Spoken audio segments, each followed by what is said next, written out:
Hey there, welcome back to another video. This time around, it is my epic rant on the 2015 horror remake Poltergeist. Now, I know there's people who don't mind this film, teach their own. I absolutely despise and loathe this movie. I think this film is a stinking, putrid pile of shit. I think this is one of the worst films of the 2010s. Definitely one of the worst horror remakes out there.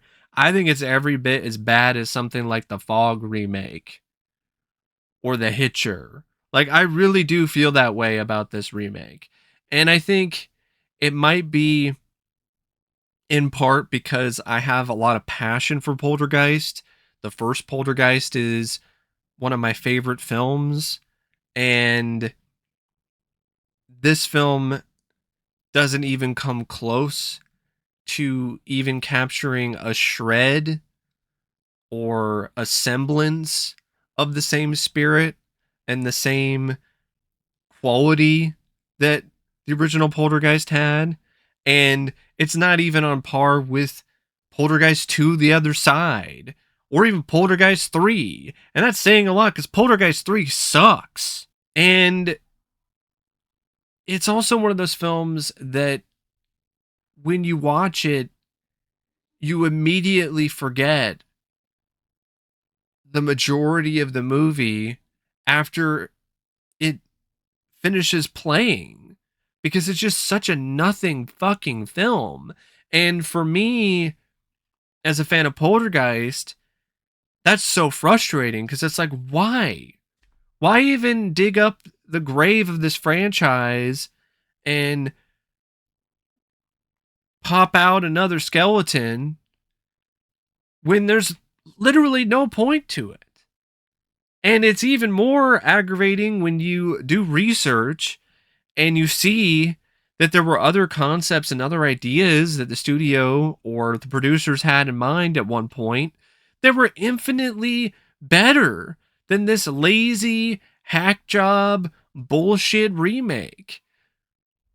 There was a concept that was centered around Reverend Kane. There's going to be like a prequel. There were not one but two direct sequels that ignored Poltergeist 3, which I don't have a problem with because that film should be ignored. And you were going to have an adult Carol Ann, which I've always felt is something that they should have done. I get it.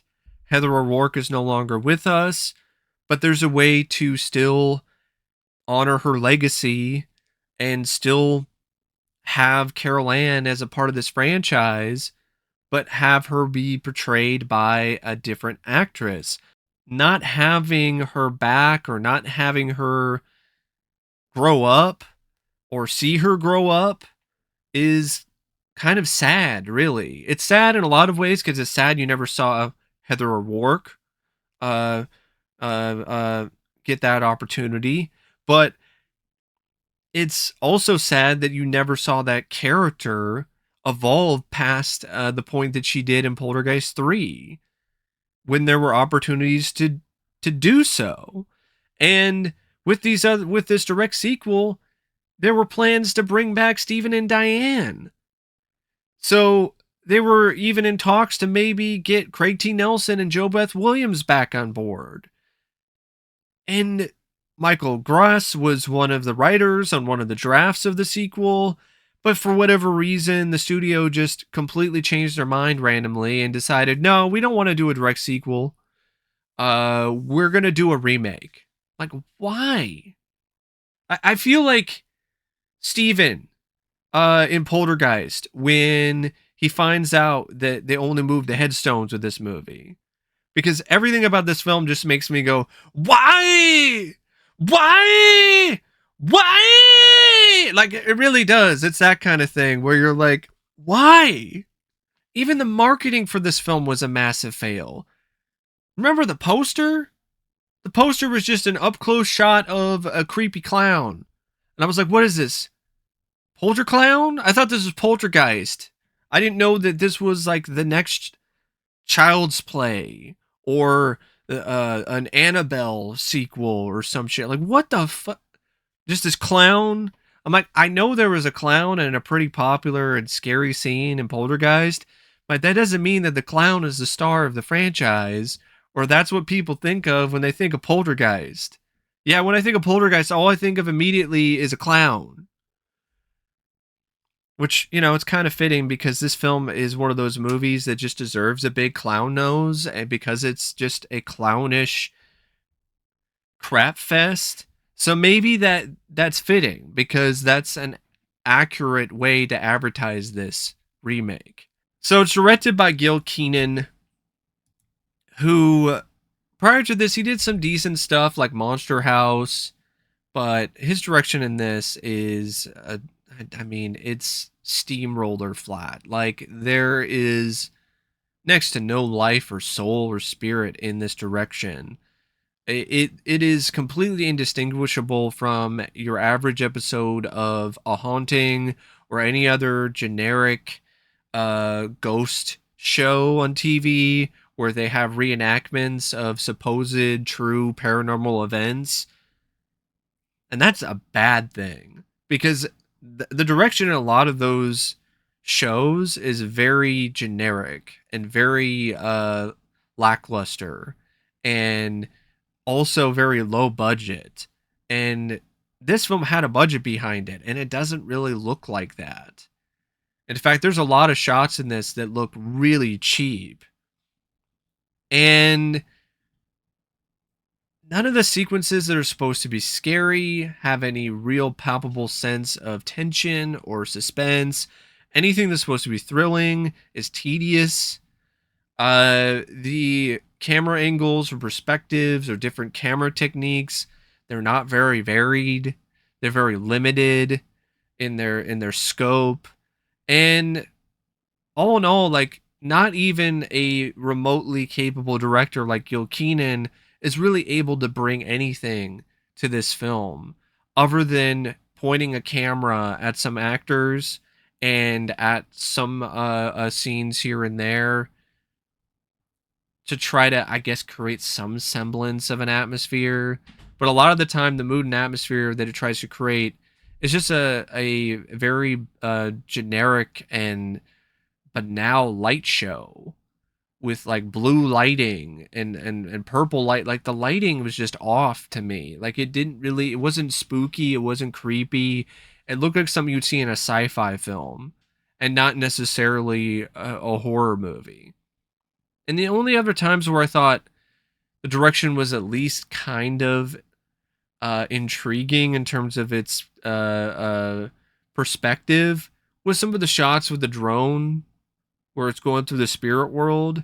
But a lot of that, I don't even think I can attribute to Gil because a lot of that's just probably the effects guys, the CGI unit that's framing those scenes. Because when it comes to the stuff with the live action actors, like, yeah, it's just a very boring looking film. As bad and as soulless as the direction is by Gil Kenan, the screenplay is even more soulless and even worse.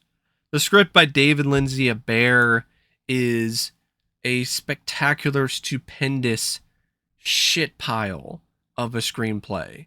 It's a Xerox copy of the original Poltergeist with just shit, literal shit smeared all over the page.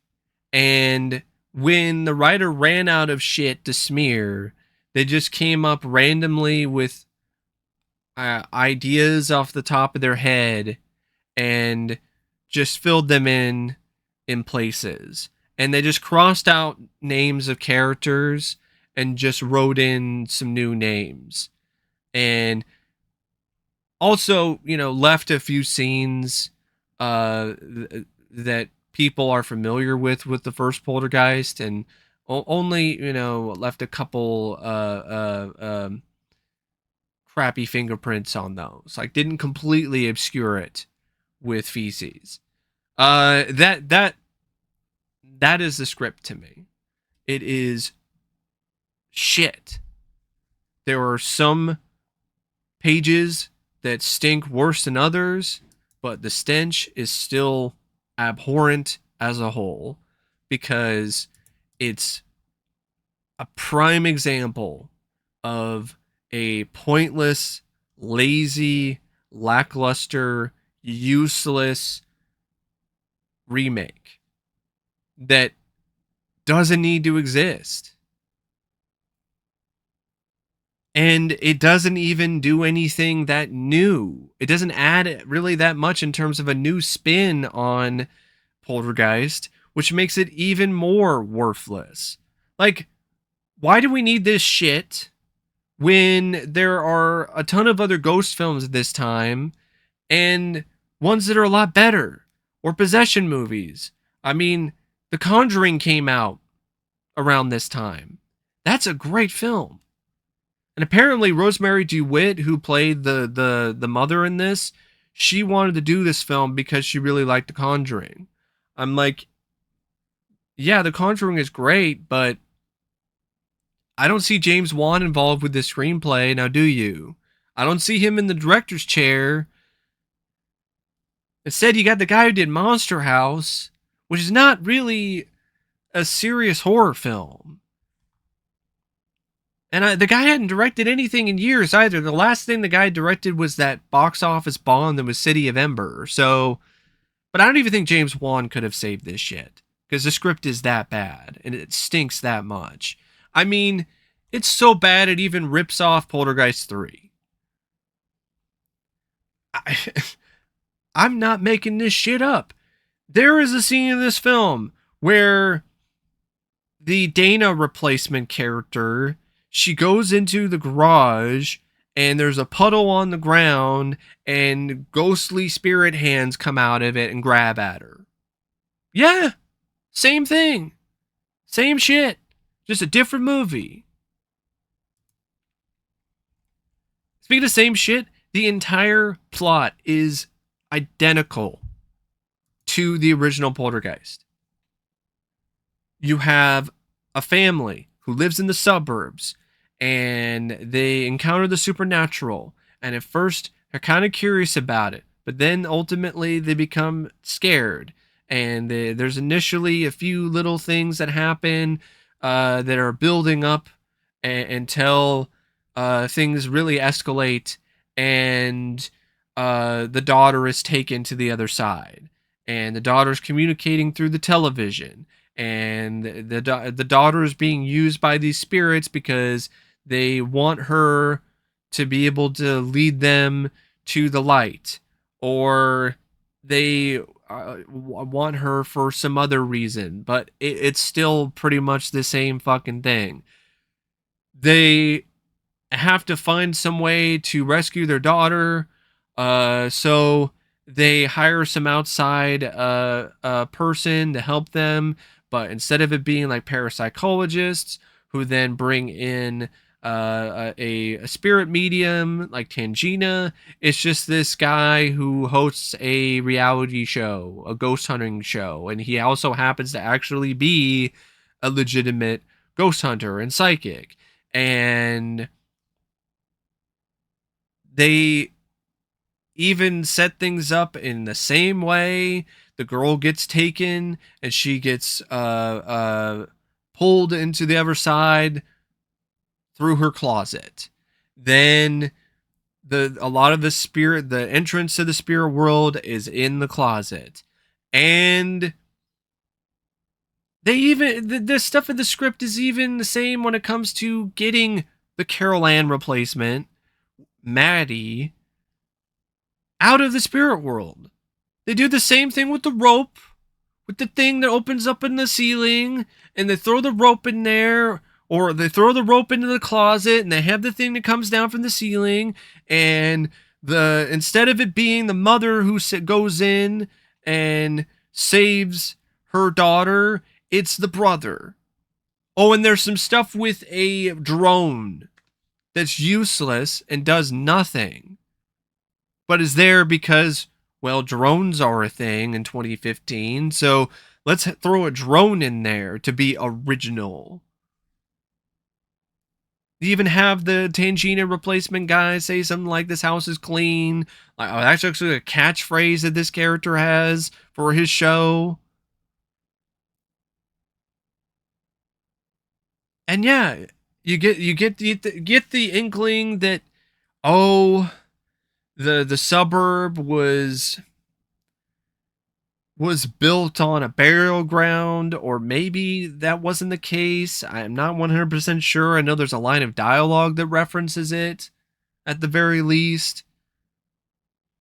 It's the same film, but so much worse because it has none of the same soul. What made Poltergeist such a classic was its soul. These characters, the Freelings, felt like a real family. And as the film went on, you sympathized with them and you grew to really like them as if they were real people. The Bowens, that never feels that way. They're so artificial, they're so fake in the way that they're written. And the build up to the supernatural explosion is nowhere near as satisfying either, because so much of it is just so scattered and just genuinely bad. I mean, there's a whole scene with a squirrel for some reason. I'm like, what? Why is there a squirrel here? What is this, National Lampoon's Christmas Vacation? What the fuck does the squirrel have to do with anything? And why are we devoting so much time to a squirrel in the Poltergeist remake? Who gives a shit about the squirrel? Boris and Natasha gonna show up and blow it up with a bomb? Like, what? Get the squirrel out of here. The stuff with the squirrel and the characters, the family, the dynamic is pretty much the same as the dynamic in the original, but it's nowhere near as palpable. It's nowhere near as strong because they don't take as much time to build them as actual characters. There are little semblances and little hints of a character, like stuff with the new Robbie Griffin and how he's afraid, and throughout the film he becomes less afraid, and he's ultimately the one that goes into the other side to save his sister.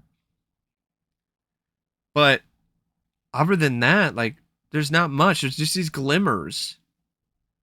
Like, they try to do some new stuff with the supernatural build up, like where there's a scene with Griffin and Maddie where they're messing around with the closet door and it's making their hair stand up because of the static electricity. But it still lazily does copy the same beats for the most part, other than that little bit, because you have the scene where the forks, the silverware are bent, just like in the original. And you have the scene with the TV. And this time around, it's shot and looks like something out of The Grudge, because there's all these hands and stuff that are trying to grab at Maddie. You have a bit with Maddie at night where she puts her hands on the TV and she says, "They're coming." And at first I was like, okay, I'll give you a tiny bit of kudos for at least passing the test when it comes to not having Maddie say they're here. But the film, the script can't even do that. Because as soon as she says that, not even 5 seconds goes by, and then she goes, "They're here." I'm like, are you fucking kidding me? Like, you couldn't even do that right. And you have the stuff with the clown, and I don't understand why they needed to bring back the clown thing. Like, yeah, it was an effective scare in the first movie, but that doesn't mean you have to do it again. Because this time around, it makes even less sense that there's some creepy ass fucking clown that's there. And oh, it comes to life. See, that's the other thing. It's not surprising. It's not shocking anymore because you know what to expect. So the clown comes to life a few times, and it's CGI, and it looks like shit. And the only different thing is it's like a Jack in the Box or something, or it plays music and its nose has a string on it. But other than that, it's still a obviously scary looking clown that I don't understand why anybody would ever have in their bedroom. I guess the script does at least explain it that it's some random toy that was there in a crawl space in the house, and the kid didn't have it there the whole time. But that doesn't excuse it being there and being so prevalent throughout the movie. Like, they felt that the clown was this huge big deal, and the same thing with the tree. But instead of the tree being imposing and creepy and intimidating and disturbing because it's just this massive thing, it's this spindly tree that like uses its branches and grabs the kid and throws him around. And I'm like, that doesn't really have the same effect. It actually looks really silly. And yeah, the even the stuff with Maddie when she gets taken to the other side, and the stuff with the parents being distraught about their kid being gone, even that is just something that just falls so completely flat with this script because it lacks a soul. So you have scenes where the family is upset, but you never really have a moment where it resonates with you because they just move on from it so quickly in order to get to the next spectacle light spectacle, making up words apparently, the next spectral light show, uh straight out of CGI land. And some of the CGI in this is awful. It is atrocious. It really is. It's CGI that is aged like milk. And yeah, you have the ghost hunter, Kerrigan Burke. He comes to the house, and they did get some help, but not necessarily. I don't think the gal was a parapsychologist. I could be wrong. She might have been. Dr. Brooke Powell. So she helps them, and she brings along this guy who's a handyman, and you have this dumb scene where he is drilling a hole in the wall in the closet, and then a ghost hand pulls his arm through the wall, and then another ghost hand grabs the drill and starts drilling through the wall, and like barely misses his head. You're like, okay, you go from the scene where the guy rips his face off to a guy getting his arm pulled into a wall and a drill like just like lightly brushing against his face. You're like, and then he wakes up. I'm like, what? Like, even the hallucinations you can't even do right. Even the hallucinations are clunky or not even remotely scary or intense. I mean, even the stuff with before the guy ripped his face off was more creepy, with the steak moving by itself and the guy taking a bite out of the chicken and it's got maggots in it. Like, that was a lot better than, oh, I'm gonna drill a hole in the wall and whoops, somebody pulled my arm in the wall. Oh no, there's a drill. It's getting close to my face. Just like, God, can't even do that right. And then you have the stuff with the drone, which is useless because it doesn't do anything. They just have the drone go through into the spirit world in the closet because they're trying to find Maddie with it, but the ghosts decide to just bitch smack the drone anyway, and it crashes. And so it's like, okay, the drone is down, so I guess you used it to be able to do that, but couldn't you have just had somebody go through there? Because that's ultimately what happens anyway. Is the brother just decides to go in there and get his sister back? It's not like the drone helped him in any way in terms of trying to get away from the ghosts and the spirits and find a way back to the house. And like the ghost hunter guy, like, what is he even like? Like, he's there and you get an idea that he's done this before, and that's why you have like another lazy callback line to the original where like, oh, you can't do that. It's like, you haven't done this. You haven't done this before. And then the guy's like, yeah, I have. So it's just one of those things where instead of it being a fun moment of levity between Diane and Tangina in the original, it's just a worthless, just completely just dispiriting callback. And yeah, the whole stuff with the rope, and instead of it being Diane that saves her kid, it's the brother, it's Griffin who saves Maddie, and they don't even really do the whole "oh, this house is clean" bit, where oh, this you're everything's fine because things still, it's still haunted, if I remember correctly. See, I watched the film like a couple weeks ago, and I'm still completely drawing a blank on a good chunk of the movie. Oh yeah, the house was destroyed by all of these spirits and stuff like that. Yeah, Kerrigan, he's only psychic, so okay, that's what happens is there is no fake out. Kerrigan just decides to go back into the house while the house is being swallowed whole by these spirits in order to send the spirits into the light, because he's the only one that can do it, and he's tired of being a host of this crappy reality TV show and wants to do something with his life. And so he did that's actually worth a shit.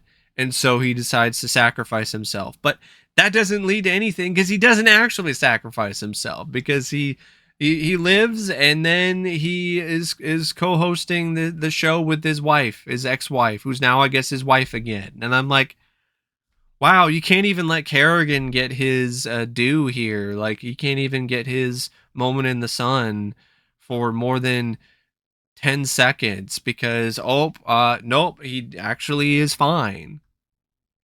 And, like, even the tone of the script is so terribly off, because you have these moments where it's trying to be serious and trying to be a little dramatic, but then you have stuff like the squirrel scene, or you have really bad, just pathetic excuses for jump scares, and then you have the stuff with Kerrigan Burke, and it's supposed to be this emotional big thing, and he's gonna give up his life and save the family and save these lost souls, and then oh, nope, he's still alive. It doesn't really matter. Uh, and the ending of the movie, which I don't understand this ending at all. They, the family, the Bowens, they decide to look for another house, and they are. It seems like they're going to this house, and they're gonna, go with the realtor and go check it out. And the realtor shows them this house and says there's all this closet space and there's an old tree, and they then drive away laughing because I just randomly trolled the realtor for some reason, and it's supposed to be funny, and I'm like, they can't even get humor right because it just comes across as mean spirited, or it's just out of place. So that's what I'm talking about. Like, the tone of the script is even off. It can't even get that right. And like the ending of the movie, I think it might as well be like an in joke from the writer, because the writer is just making this as one big troll job. So the ending of the movie is a troll. Like, you thought you were getting a good Poltergeist movie or a quality or somewhat unique remake? Joke's on you, motherfucker!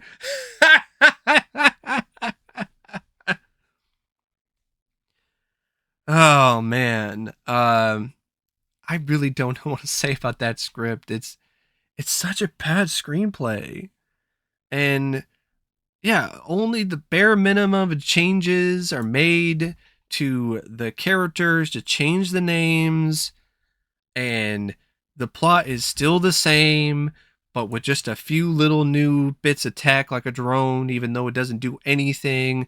The reality TV show stuff with Kerrigan Burke, who's replaced Tangina, and the Kerrigan Burke stuff, that's one of the few elements that didn't completely reek of shit to me. So you could have had the Kerrigan Burke stuff and maybe make him the focus instead of it be another generic family dealing with the supernatural. How about it be Kerrigan Burke?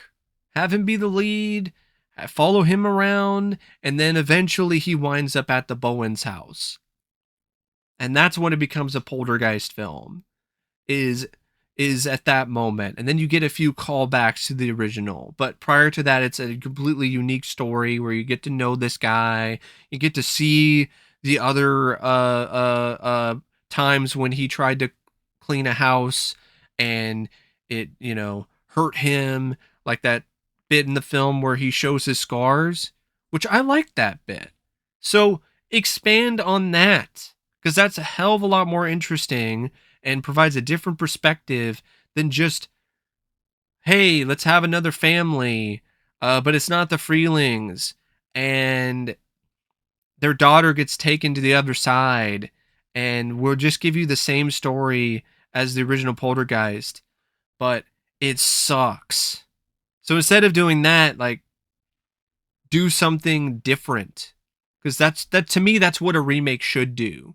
The best remakes, The Fly from 1986, The Thing from 1982, The Blob from 1988, or even Night of the Living Dead from 1990. Like, when you think of the best horror remakes off the top of your head, Dawn of the Dead, 2004, like, all of those films, they were respectful to the original, but they did their own thing and they stood on their own as their own film. They weren't just trying to do the same movie again, but with different characters, and it's in a different time period, and just the bare minimum in terms of changes to the plot. And even some of the stuff that it did that were also full of some potential, it didn't really live up to the full potential in terms of the way that it utilized these elements. What I mean by that is, okay, this is a film that takes place in 2015. We have all kinds of new technology and screens. So how about use these screens as different ways for these ghosts to get into the world, to get into the house, or different ways for Maddie to communicate with her family instead of just through the TV or just through the wall. Like, no. You get a semblance that the spirits are affecting the technology because there's scenes where a cell phone is losing coverage or the screen messes up, but you never see anything involving the ghosts using the screens other than making the screens not work properly, as if you just got a bad connection. I'm like, well, you could have done something with that, and that was right there, right in front of you, and you couldn't even work with that. You couldn't even take that, which is incredibly simple and easy to do, and is, in all essence, a little quick and easy home run, and you struck out. So yeah, it's just such a bad script. And the cast, I really don't think is that much better. Like, it's marginally better. I would say it's a little better than the script in terms of its quality, because you have Sam Rockwell, who I like, and he's not too bad, even though the role is pretty much a nothing role. Loser dad. Rosemarie DeWitt, not the best, but not the worst either. She's definitely no JoBeth Williams, but I felt that she and Sam had a decent amount of chemistry. I definitely did kind of like the couple. I like the whole vibe between the two of them. Saxon Sharbino, though, is Kendra, just your typical stuck up, spoiled, uh, um, bitchy teenager. Like I hated this character. Like Dana never felt that way. Like you understood why she was the way that she was and why she was more distant when it comes to what was going on. She was just annoying and spoiled. Danny, can you buy me a new phone? It's like, God, like I hated that character. And they didn't do anything to really redeem that character either. Uh, but I don't know if I can really say Saxon Sharbino did a bad job playing that character because that was what she was asked to do, and she did a damn good job playing an annoying teenager. Kyle Catlett is Griffin. There are a couple moments where his line delivery is good, but most of the time it's just bad. I really felt that it was just a bad performance. It's too bad because this character is very vital and integral to this movie, and this kid just can't cut it. He just doesn't cut it. Like he cuts the cheese when it comes to his acting. It just leaves a bad stench when it comes to like every scene that he's in for the most part. When he's trying to be quirky or have some sort of personality, it's cringe. When he's trying to be emotional, it's also cringe. Like I thought the kid was just pretty bad, pretty terrible. Kennedi Clements as Maddie, it just seemed like she was on a sugar high the entire movie. You know, like that. I think it was like in Grown Ups or Grown Ups 2 or whatever. And there's that whole scene in one of the trailers where one of the girls is like, I'm going to get chocolate wasted. Like that whole energy is what you get with Maddie. And I didn't necessarily find her as, as likable as Carol Ann, as Heather O'Rourke. Like Heather O'Rourke, what she brought to the role was charming. Like Kennedy Clements was irritating to me. So it's one of those things where she gets taken by the ghost. I was just like, it doesn't really affect me as much because I didn't really care for that character. I didn't really like that performance. It's kind of nails in a chalkboard at times.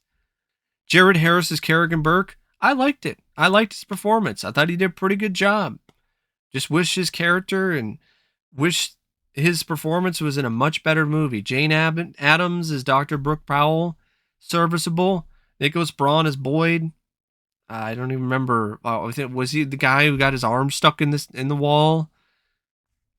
Did nothing for me. So did pretty much everybody else in the cast. So they might as well have been ghosts that don't even show up as an apparition, that are just there and I don't see them. And speaking of ghosts and things that are just barely there, the cinematography by Javier Aguirre-Zarobe, barely there. It's definitely present, but it's not anything that really adds a lot to the film. It just adds more blandness to an already bland looking movie. The editing by Jeff Betancourt and Bob Murawski, nothing special. I guess that you could argue that it's average, but that's not really anything to write home about or to really praise. The music by Mark Streitenfeld, compared to the score by Jerry Goldsmith, I mean, it's not even close. I don't remember a single note of this score. I think it was just droning atmosphere music, maybe with a little bits of generic notes here and there, but for the most part, nothing to the score at all. I mean, a lot of moments where it is clearly just predicting and building up for a jump scare, which a lot of horror films tend to do way too much of. There's going to be a jump scare soon, so let's make it as obvious as humanly possible and remove any semblance of suspense. I don't know why scores tend to do this so much as of late, but it is what it is. And I know this is a 2015 film, but this still happens to this day. And I can't be the only one that's tired of it. If you're making a horror movie, you don't have to make a score that is so on the nose scary during scenes. You can be a little more subtle. You can build up to it. You can do something else. You don't have to approach it like, ooh, it's spooky. It's so spooky and scary. And oh, something's gonna happen. And I'm gonna set up the score as if it's a Jack in the Box. You don't have to do that. And speaking of, Jerry Goldsmith, where was his theme? Like, I don't think it would have improved the film in any significant capacity, but it still is baffling to me that his theme isn't incorporated at all in this remake.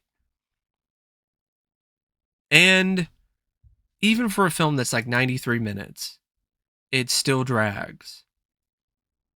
And that's crazy to me. The original was almost 2 hours long, and it never felt that way, at least to me personally. This is 93 minutes. I know there's an extended version that I think is a little bit longer. And it feels like it's 2 hours and 30 minutes because there's no real investment in the characters or the story. Stuff happens, but there's no soul, there's no spirit to it. So it's boring and time just moves slowly. And you're left looking at your watch or your phone or just waiting for the film to just stop. It's not one of those things where, oh, I can't wait to see what happens next, or how are they gonna get Carol Ann back? How are they gonna get her back from the other side? Like, what are they gonna do with the clown, or what are they gonna do with the other ghosts and stuff like that? And what's the explanation as to why these hauntings are happening?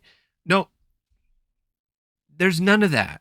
You're just questioning why you are wasting your time watching such a worthless, useless remake of another classic horror film that didn't need to be remade, that didn't need to have its good name besmirched and shat on by another lazy hack job from Hollywood. But anyway, yeah, I don't really know what else to say about the Poltergeist remake, except thanks for watching my rant. And until next time, I'll see you later.